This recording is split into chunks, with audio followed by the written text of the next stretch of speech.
Everyone, so 99% of people in the no future, they are always focusing on the problem. Yung 1% na natitira, sila yung nagbibigay ng idea, nag-share ng mga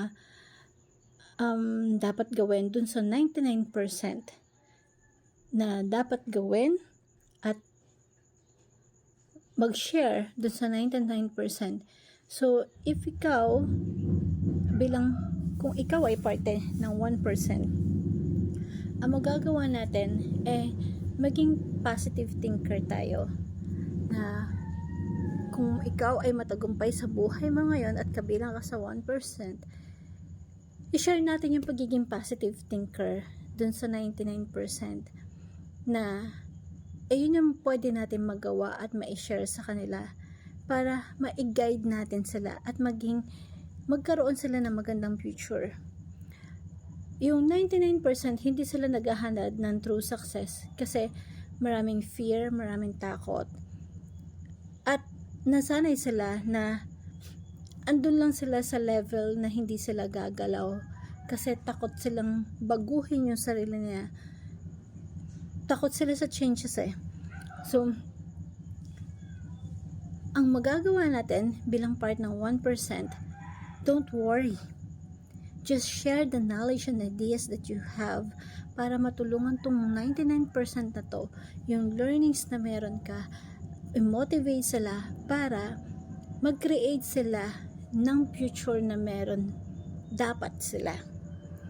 Na tignan natin lahat ng aspeto kung papaano nila ma-overcome yung fear, yung takot nila. Kasi most of the time talaga yung takot sa changes yan. Takot silang gumawa ng paraan kasi takot silang ma-fail. That's why, at takot din sila sa pwedeng sabihin ng ibang tao pag nagkamali sila. Kaya dapat bilang isang mamayan na may successful na buhay, patuloy tayong mag-share at magbigay ng ideas para dun sa mga tao na nanghihina. Maraming trials, yes, pero marami tayong dapat mag-focus tayo sa kung ano yung solusyon sa problema.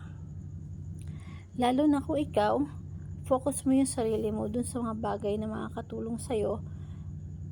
Be the 1%. Motivate yourself. Be positive sa lahat ng bagay. Kasi, ang totoo, lahat ng bagay nasa mga kamay natin. And, to lead other people to be the part of 1% or successful people. Let's share ideas and help other people to become successful also. At napaka-importante yon na teach them how to become successful.